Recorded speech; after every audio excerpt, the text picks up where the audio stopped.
this next dark story, we will be talking about the most haunted places in Mississippi. Let's dive in and explore the dark history, demonic, supernatural, and chilling mysteries in the state. Mississippi does not feel haunted because of one old house, one cursed bridge, or one battlefield still whispering after dark. It feels haunted because the whole state seems to breathe through the dead, through river fog crawling over Vicksburg, through black water under forgotten bridges, through Natchez walls that have swallowed secrets, and through burned columns standing like the ribs of a giant corpse in Port Gibson. These are not clean ghost stories. They are places where history did not pass away peacefully. It screamed, bled, hid itself behind plaster, drowned beneath bridges, and burned until only shadows were left standing. In Mississippi, the dead do not always appear as pale figures in windows. Sometimes they come as a baby crying inside an empty room.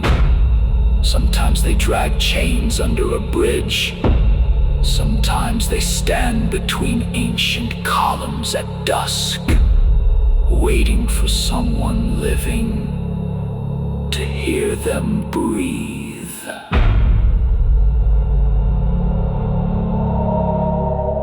Welcome. The McRaven House in Vicksburg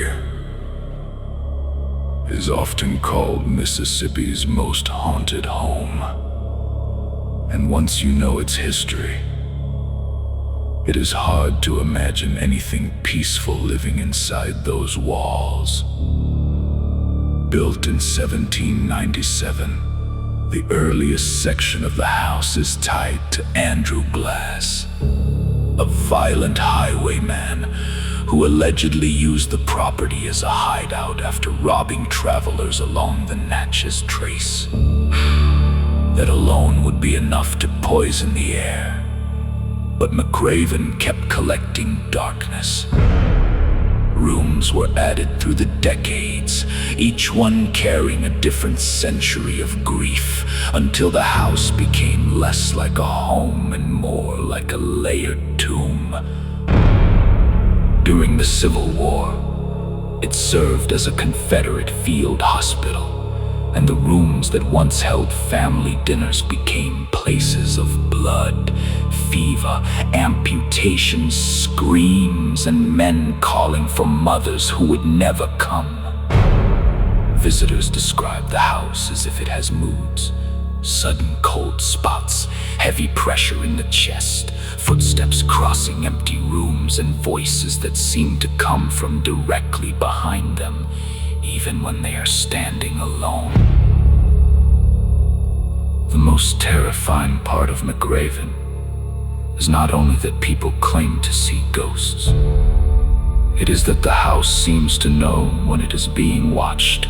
Apparitions have been reported in period clothing. Shadowy forms drift across doorways, and some visitors say they have felt unseen hands touch them in rooms where death came violently or too soon. Mary Elizabeth Howard, who died after childbirth, is often described as one of the home's most active spirits, but McRaven does not feel like it belongs to only one ghost. It feels crowded. It feels layered with the agony of outlaws, grieving mothers, dying soldiers, and something darker that feeds on all of them. At night, the silence inside is said to turn unnatural, like the whole house is holding its breath. Then a floorboard creaks upstairs. A woman whispers from a bedroom. A soldier coughs in the dark. And somewhere deeper in the house, behind old wood and locked history, something that was never human at all seems to move closer.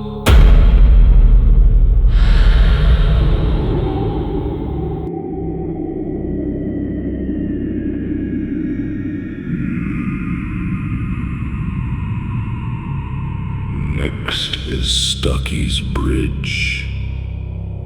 Near Meridian is the kind of rural Mississippi place that looks wrong before anyone tells you the story. The trees crowd too close. The river moves too black beneath it. And the air feels thick with something rotten and waiting.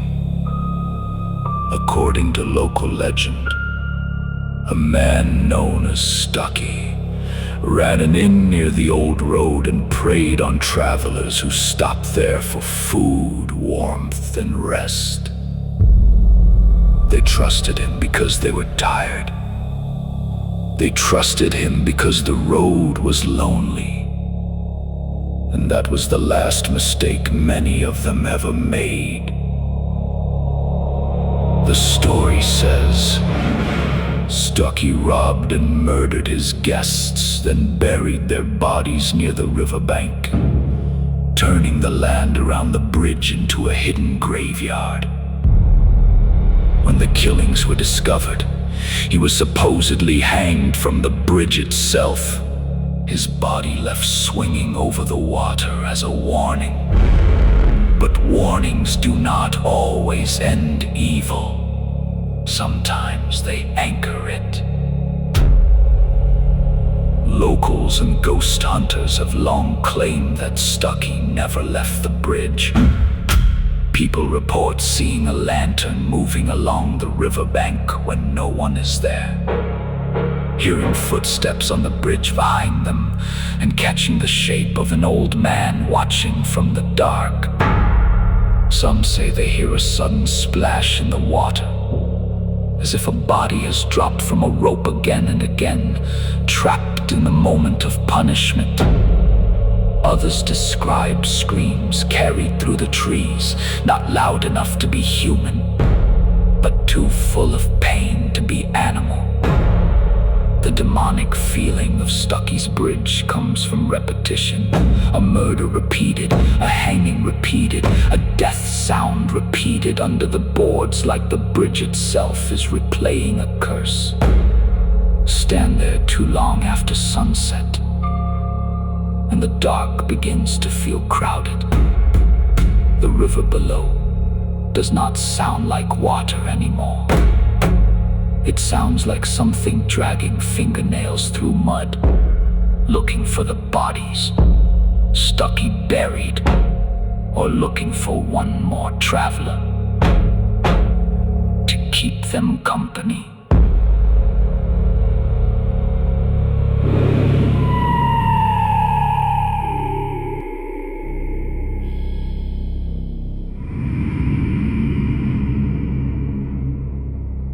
This is both in Natchez. The King's Tavern in Natchez is one of those places where the walls seem too old to be trusted. Built in the 18th century and long regarded as one of Natchez's oldest surviving structures, it has served travelers, drinkers, workers, families, and anyone desperate enough to step inside a frontier building with a long memory. But the most chilling legend came during later renovations, when human remains were said to have been discovered hidden behind the walls near the fireplace. 3 bodies swallowed by the building and kept secret for generations. One of them has long been associated with the spirit of Madeline, a young woman tied to a story of jealousy, betrayal, and murder. Guests and workers have reported strange reflections in mirrors, the sensation of being watched from corners, and a baby crying in rooms where no baby exists. It is the kind of cry that does not fade when you follow it. It moves farther away, deeper into the building, as if something wants you upstairs. And the Towers of Natchez carries a different kind of haunting, grander, colder, and soaked in Civil War sorrow. The mansion was used as federal headquarters during the occupation of Natchez, and reports around the property often describe ghostly soldiers and former residents appearing as if the house still belongs to another century. The horror here is not only in footsteps, apparitions, or figures passing through rooms. It is in the feeling that Natchez itself is layered with the dead, and the Towers stands like a doorway between those layers. At King's Tavern, something seems trapped inside the walls, angry and unseen. At the Towers, the dead seem to move with purpose, crossing halls, watching staircases, standing in windows as though still guarding a house they never truly left. Together, these Natchez hauntings feel like two sides of the same curse. One building hides the murdered, and the other refuses to release the soldiers and families who suffered through war, loss, and occupation. After dark, the mirrors in Natchez do not simply reflect faces. They remember them.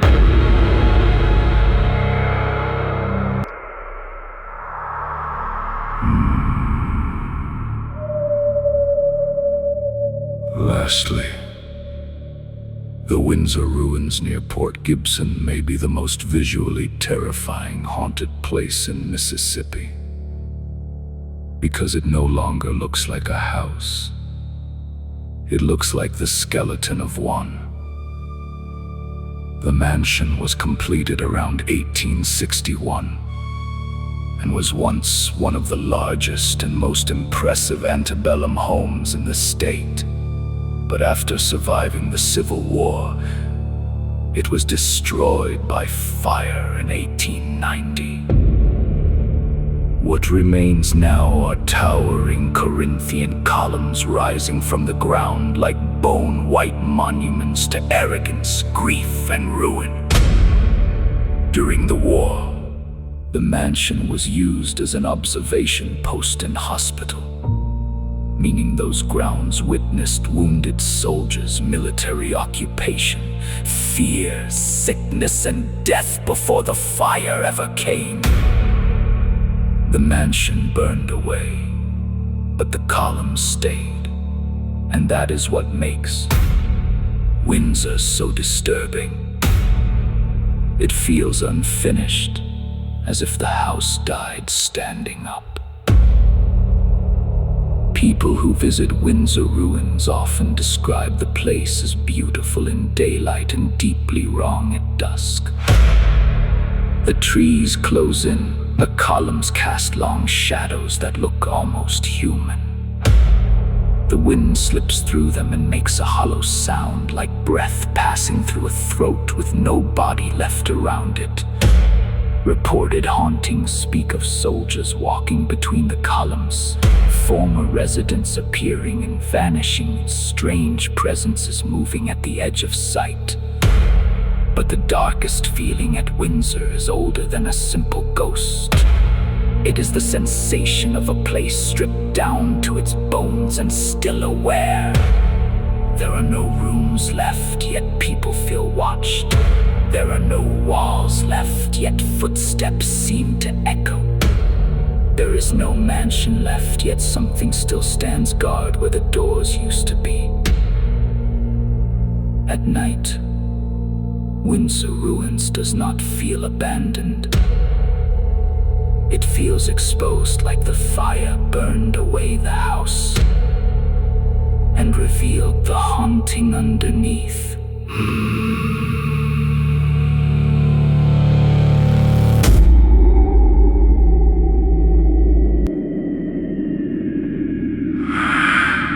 Thank you for your continued support. Please subscribe, like, and share. Your support helps motivate us to keep bringing you more true haunted stories, terrifying legends, and chilling paranormal mysteries.